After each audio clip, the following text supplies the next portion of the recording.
with you guys when this happens. How nice. What a privilege. Yeah. Welcome to our friend Thank Rachel, you. our colleague, inspiration. And I'm sure we'll touch on this at least once today, breast cancer survivor. Thank you Wonderful so much. woman. Yeah.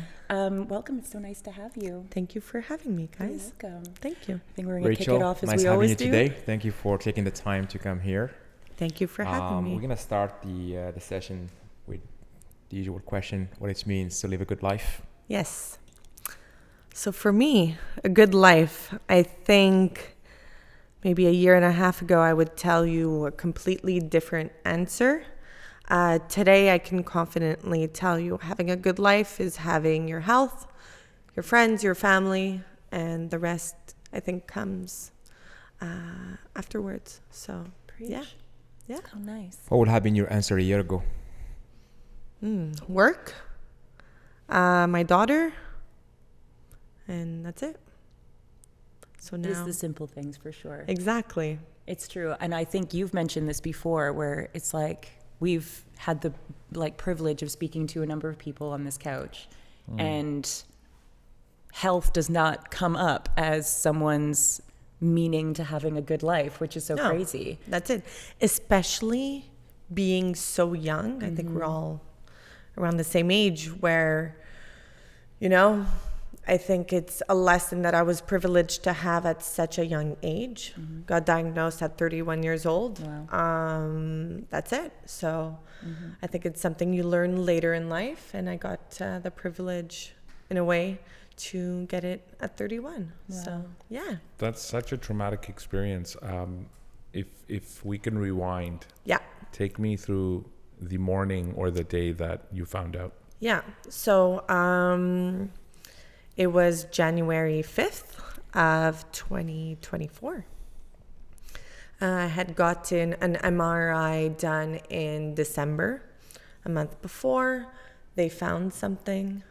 Got a biopsy 3 days before Christmas. Then my surgical oncologist met with me on January 5th to tell me I had a triple negative stage 1 breast cancer. So very aggressive, but very early stages. So I was lucky in my situation. For sure. But we had to treat it quickly and very aggressively. So did 16 rounds of chemo and got a double mastectomy in August. Right off the bat. Right off the bat. Like, here we go. Let's go. I can't That's I it. obviously can't imagine where it's just like, here's some very hard news to take. Yeah. And also give us your boobs. That's it. We're going to take those and have a Which good is day. such a feminine, and a lot of people pitied me in a way. They're like, oh, you're going to lose your femininity. At first I got scared, but then afterwards, the second I woke up from my surgery, I looked down on my chest and my surgeon had done an incredible job. And you know what? I see it as a privilege now. Still a woman. Still a woman. You know, That's still it. very feminine. A Exactly. stronger woman. Exactly. Stronger. 100%. 100%. In what ways do you feel you have grown as a person since your diagnosis?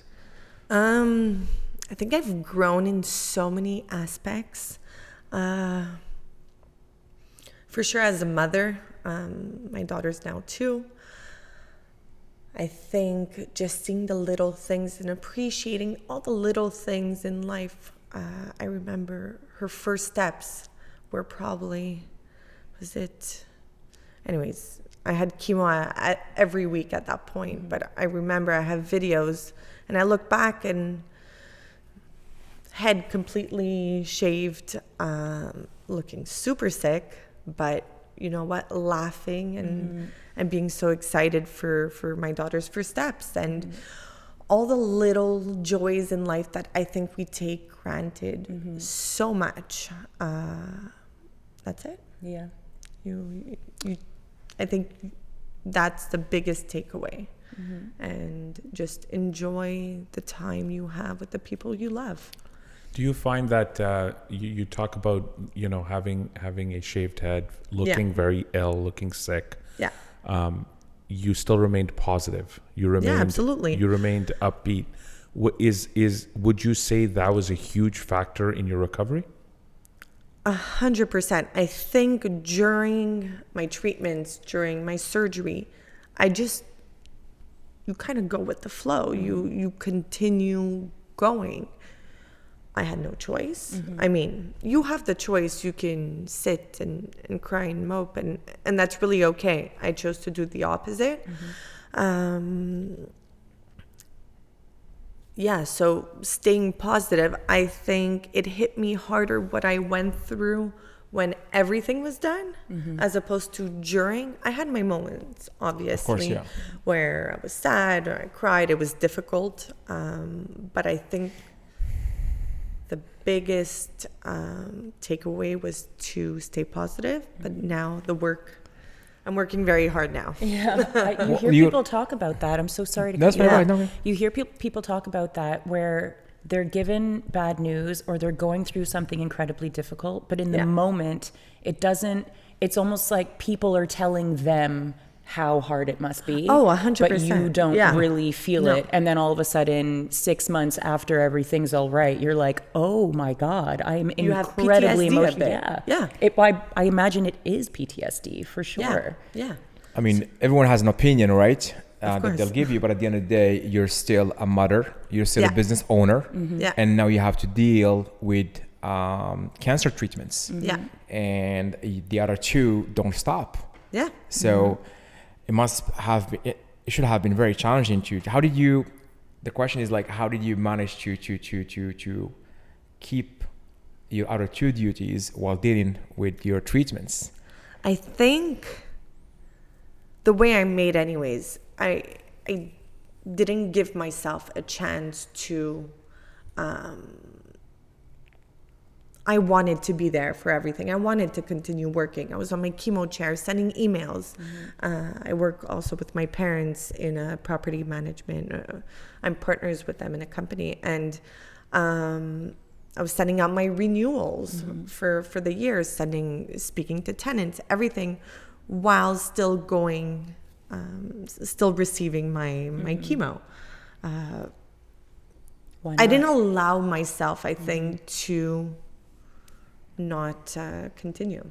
I can imagine it's just sort of like, that's like, yes, I think that probably speaks to who you are, how you were raised, and how like you are as a person.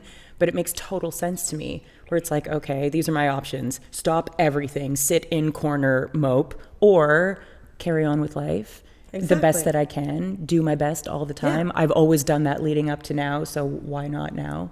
Can you tell us about your like village? People say it takes a village to raise a family, for example, but I can imagine your village worked nice and hard as well. Oh, for sure. So honestly, I think I was privileged to have that community, that village. Maybe I would have another conversation and I wouldn't have been as positive had I not had that support all along.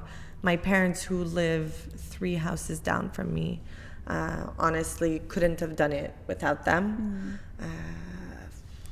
Whether it was, I couldn't drive back from chemo and I was treated at the Glen. So driving there back, my mom, my dad, every treatment, one of them was there.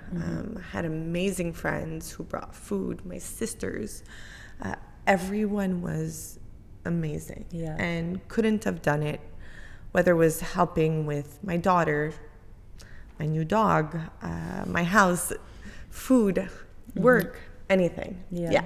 You really realize what happens is when you're in situations like that, you really realize who your team is. You know, I was speaking to someone recently and he said, if you want to find out who your friends are, find yourself in a hospital bed. Oh, absolutely. I've lost friends, or I've lost touch with friends that I thought we were close, and when I got sick, didn't reach out or anything, which is fine. There's no animosity or anything really, but some people that I never thought we were that close stepped up and showed up. So it's been a blessing. Do you think it's hard for people to talk about cancer with someone who has it?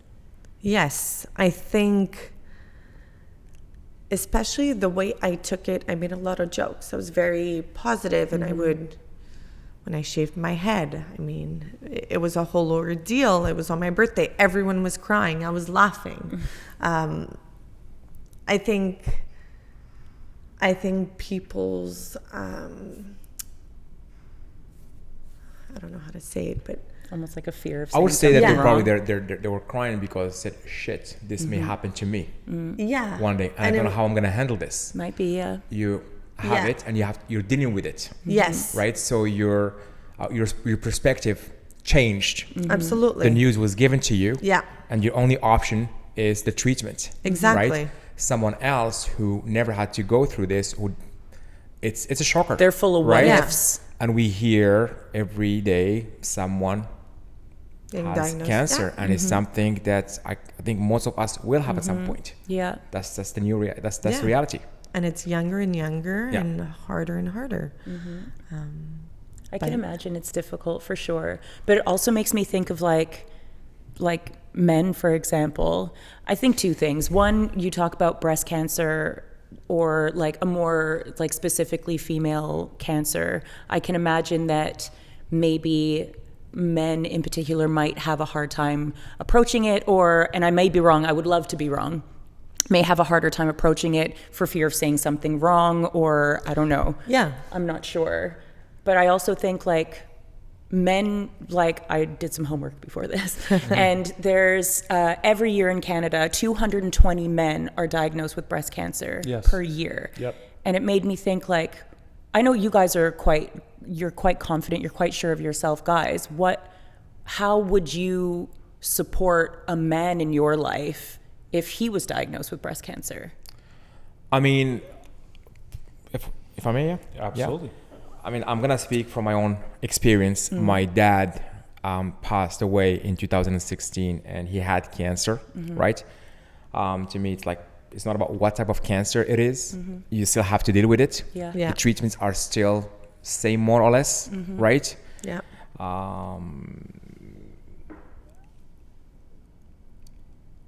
Also, I look at things logically. Some others don't. Right? He, after going to meet with his doctor, and they've laid down all his options, we actually talked about it as a family. He didn't give up. He still was trying to pursue surgery. He had cancer in his throat between his larynx and pharynx, and he was not even qualified to do chemotherapy because he had cancer back in 2009. So the only option was a surgery, and it was a very complex one. And then I start digging, trying to find, okay, what are the what's the impact post-surgery as well. So, and me and my brother said like maybe him passing away will be the best option for him. So I think every person will handle this differently. For sure. Yeah, it's case by case, and it depends on the person that's handling it too. It was nice.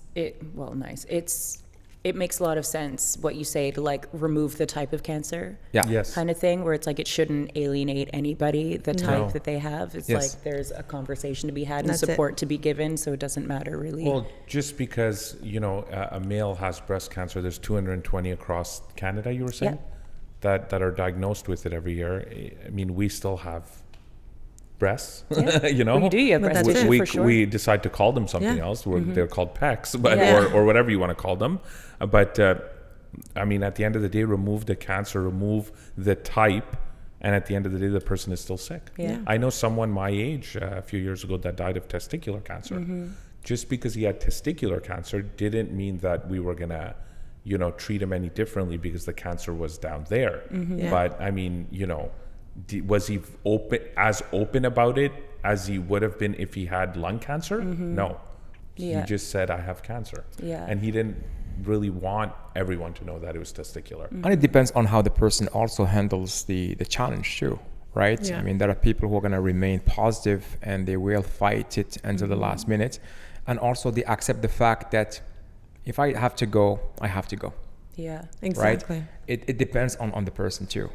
That's such a good point as well, where it's just like your own, how you might deal with something, your own approach. You, a couple of times today, have referred to your cancer as a privilege. Yes. So I do think all the lessons I've learned, and it has been a privilege, the way I see life, how precious, how fragile it could be, where you can lose everything so quickly. A year ago, you would have told me, in a year, you're going to have had cancer, had gone through chemo, double mastectomy, and you'd be in remission. I would be laughing. You'd be on the MCAST. Yeah. Talking That's it. Yeah. Crazy. And we really think we have like problems every day, and we really don't. sure. They're just challenges. We really don't. The minute That's you it. learn that you have a serious illness or your whole perspective change, and what you thought it was a problem is no longer a problem, because I have a health problem right now. Yeah. So everything else get pushed aside, right? And you have to deal with this. Yeah. But we also think we're invincible. That's We right. think we're going to live forever. Oh, it's going to happen to someone else, not me. Till it hits you, and then You have no choice but That's to deal it. with it. Yeah.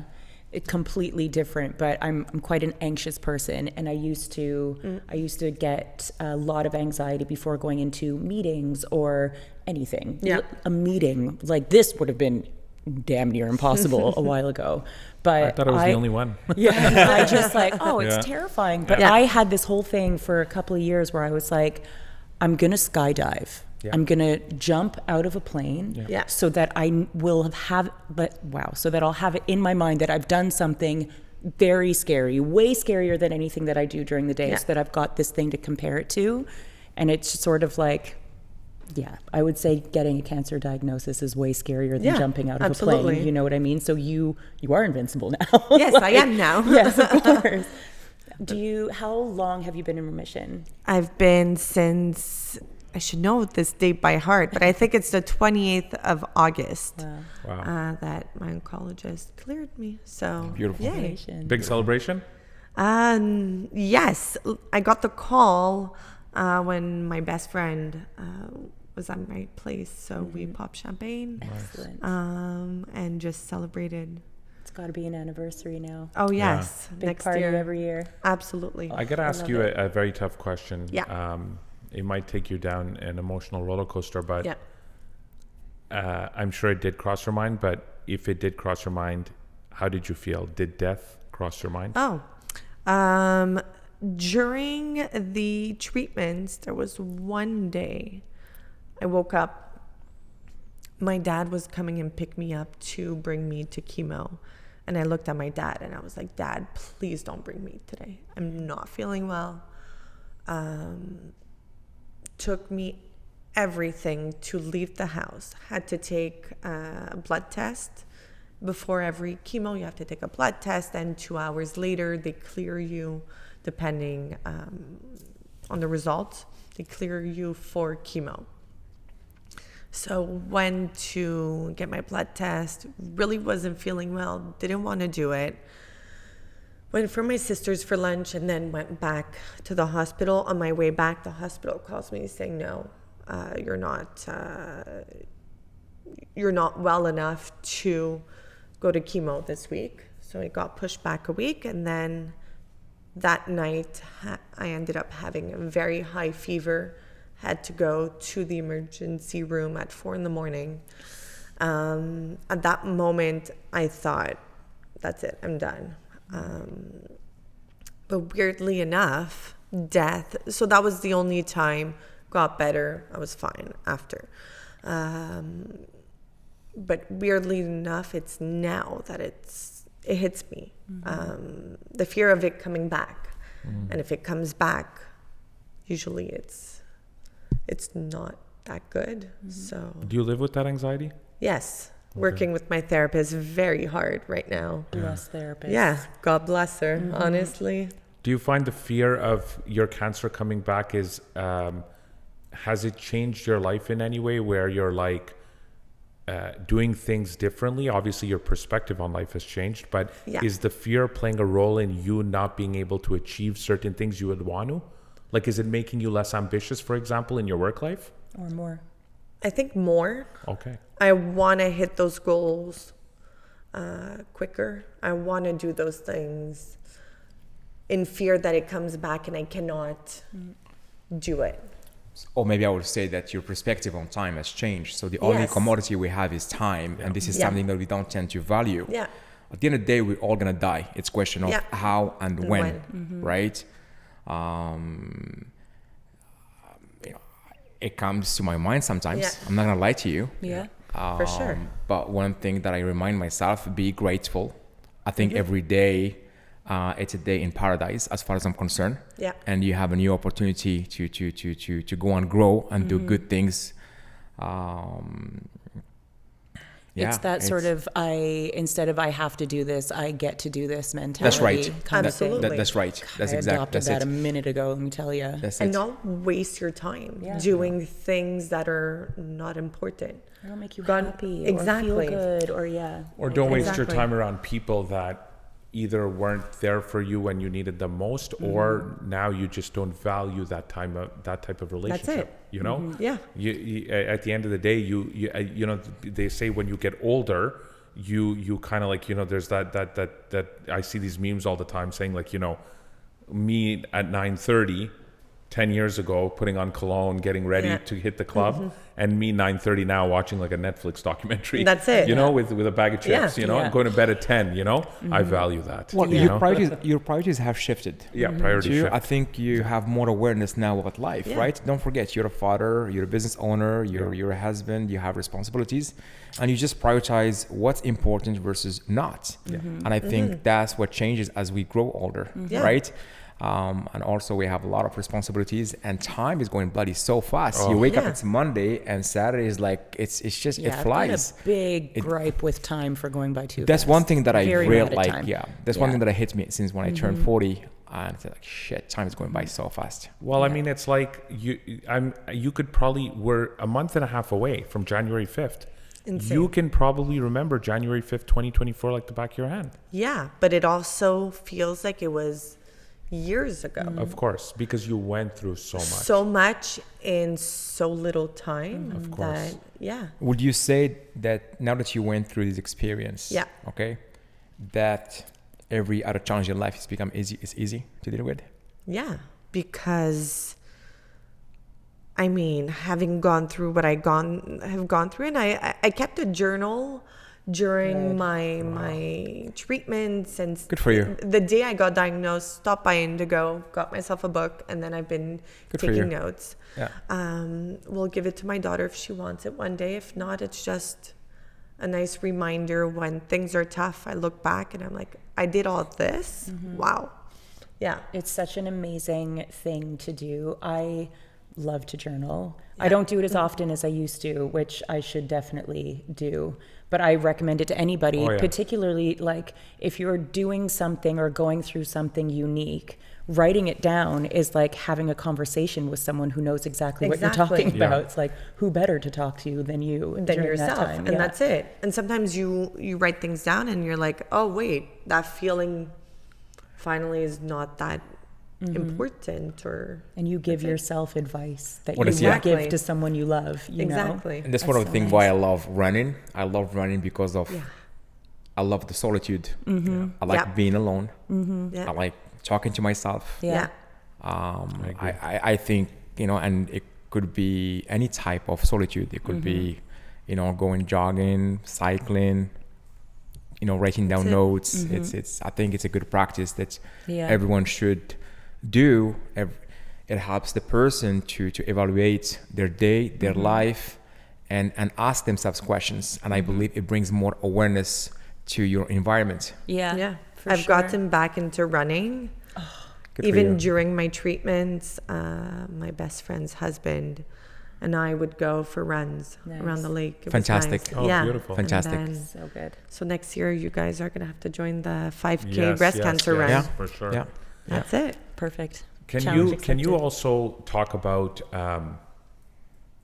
how difficult is, not before, but how difficult is it on you physically after a session of chemotherapy? Yeah. Walk me through what you feel and what it's like. So it was every Friday, my chemo. Would drive down, drop my daughter off at daycare. Mentally, I think that day was the hardest thing, because going into chemo, you're going to feel like shit afterwards. Mm-hmm.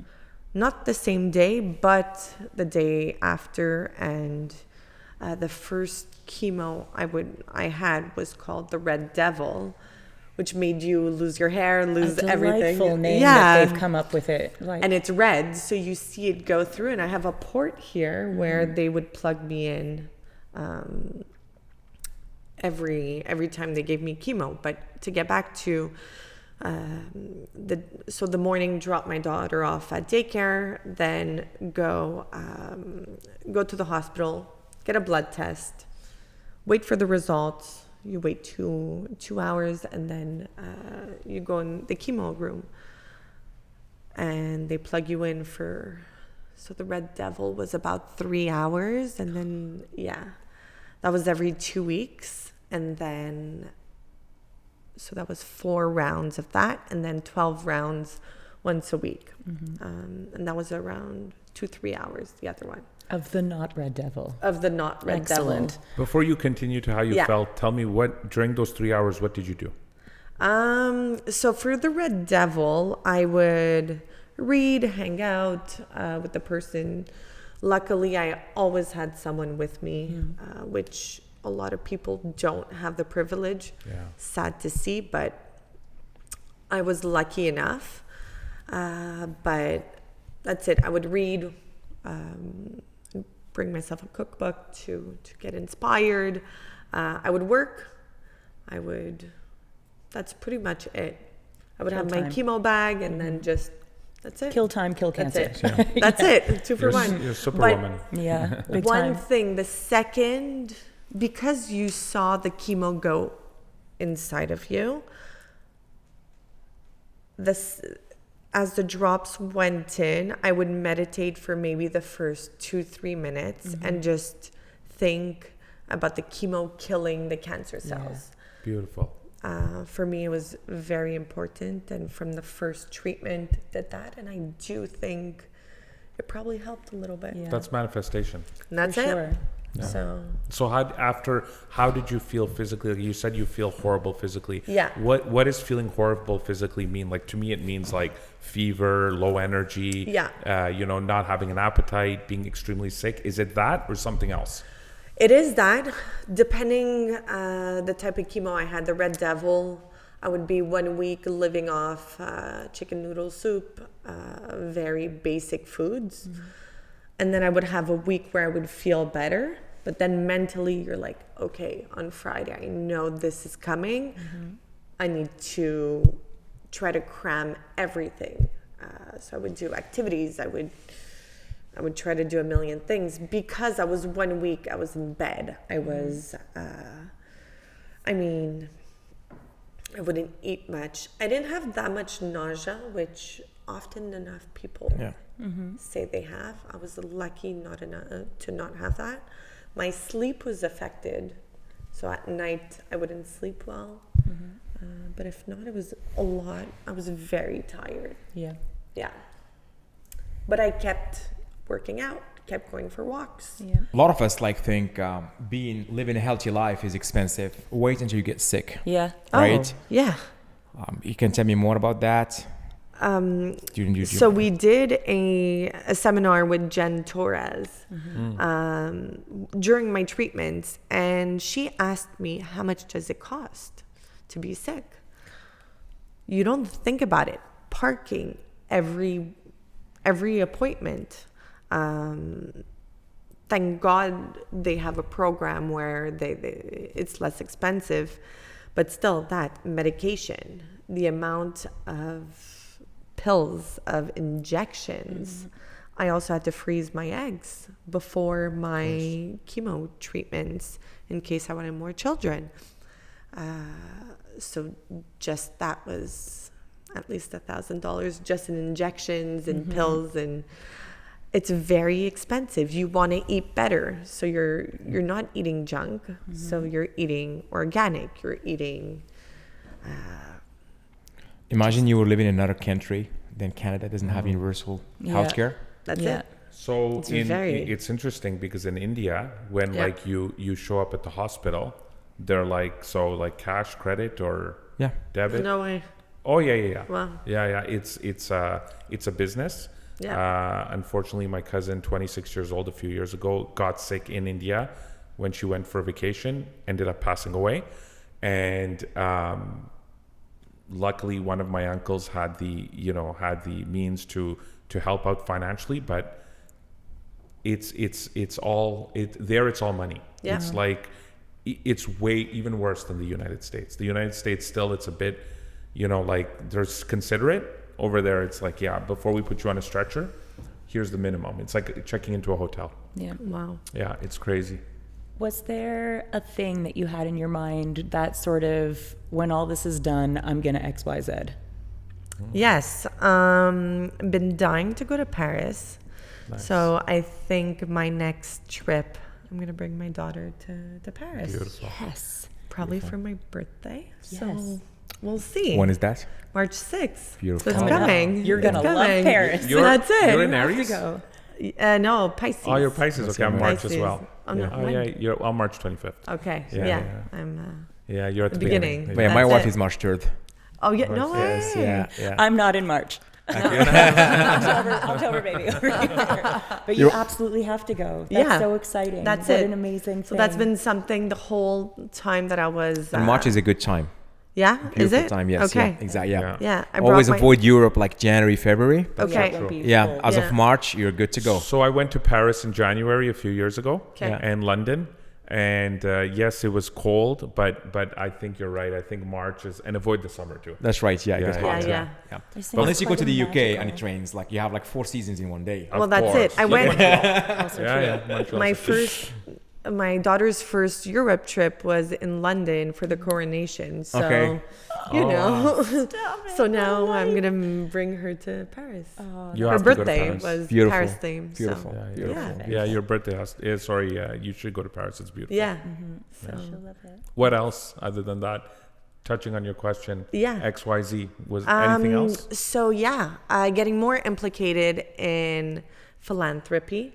So when I got sick, first thing I reached out to the foundation at the hospital and shot a video to raise some funds for the Cedars Cancer Foundation, and been working with them very closely since January. So and hopefully setting up maybe my own foundation. Beautiful. Yeah. So just leave a little legacy to. Definitely. If there's any way I could help out or we can help out with that, 100%, yes. I will definitely reach out. Yeah, with your foundation especially, we're all about that for sure. M has been amazing already, but I'm holding you guys accountable. Absolutely. Yeah, it's 100%. We have the proof. Yes.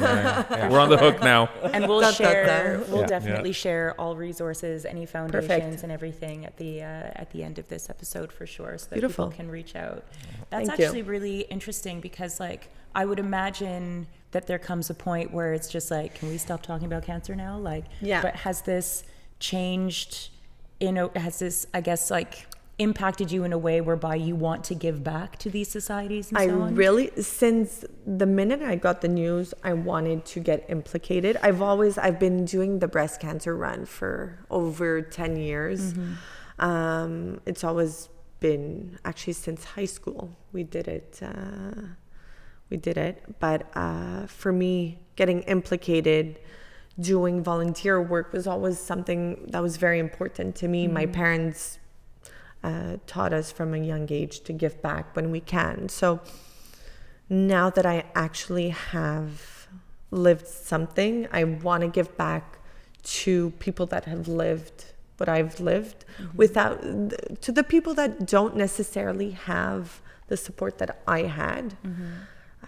But I also want to get implicated just in philanthropy in general, because I think there's a lot of causes that need help and awareness. Yeah, awareness. You're a good person, Rachel Dagenais. Thank you. That's so nice. I love that. Yeah. Well, yes, you absolutely have to let us know anytime Yes. that you're doing some things that we can support. Happily will. so. Happily so. I will. Nice. Thank How about, I was thinking about for anyone who might be listening and who's either going through this themselves. We were talking about this before. 1 in 2 people are impacted by cancer in their lifetime. And that's an insane statistic. So anybody who is listening now and is affected, either themselves or someone close to them, do you have a message or advice or something you wish you were told before all of this? So ask for help, number 1, if you're going through cancer. Or if you're close to someone who has cancer. I've realized the community, the village takes it often harder during the treatments than the patient itself. So I think ask for help when you feel you need it. Talk. It gets better at the end. Just don't lose hope and go day by day. And at the end of everything, it goes by so quickly. The days are long, but the months go by quickly. So, and then at the end of it, you get brand new boobs. Free boob job. That's what I keep saying. Free boob job, everybody. That's it. Thank you. But just choose, listen to your body, and ask your doctors, ask your medical team for if you have questions. Don't be shy. Because you've mentioned to us before that I think you, and correct me if I'm wrong, you knew early on that cancer was possible for you.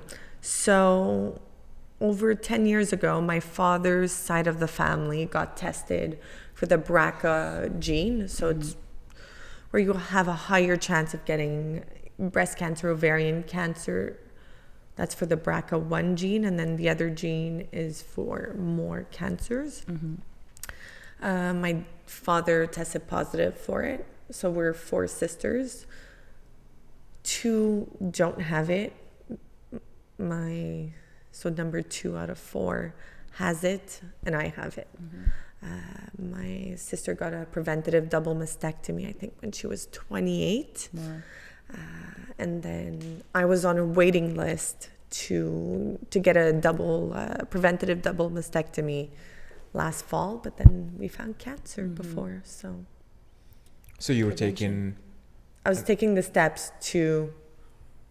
But you would do like annual checkups every single year? Yes. So 3 times a year, I would meet with my surgical oncologist, or I would do an MRI, an ultrasound, Since or a you mammo. were what age? 22. Wow. Kudos to your father. Yeah. Honestly. Kudos to your father. Thank God for him. Yeah. Kudos to your father, because it could have been late. Yeah. That's it. Yeah. And we would have found it. That's what I mean. I'm so lucky I found cancer so early on, because the type of cancer could spread very quickly, and then that's it. During your annual checkup, did your doctor, we have cancer because of genetics, but also because of the environment. Yeah. When I say the environment, I talk about nutrition. Yeah. Did the doctor talk about nutrition? Have they revamped your nutrition to avoid of having it, or have they given you, like I would say, steps that you can take each year just to meal plan? Yeah. So when you're diagnosed, prior to getting diagnosed, no. Yeah.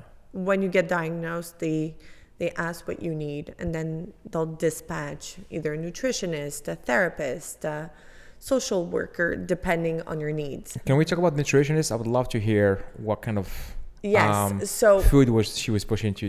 So I didn't. My little sister's a nutritionist. Okay. So I kind of left the nutritionist to the other people that needed it, that didn't have access.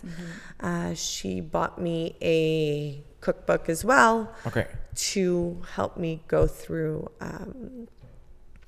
But I think it's just eating clean, no processed foods. Red meats are to be avoided. A lot of dairy.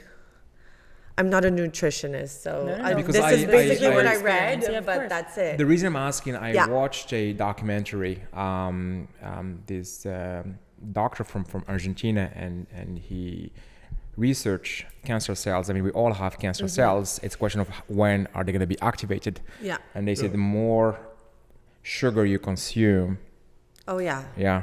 the cells will basically get activated and they grow. In fact, they advised some of the people who were doing, who were going through chemotherapy, they were advised to actually do a water fast. Okay. Right?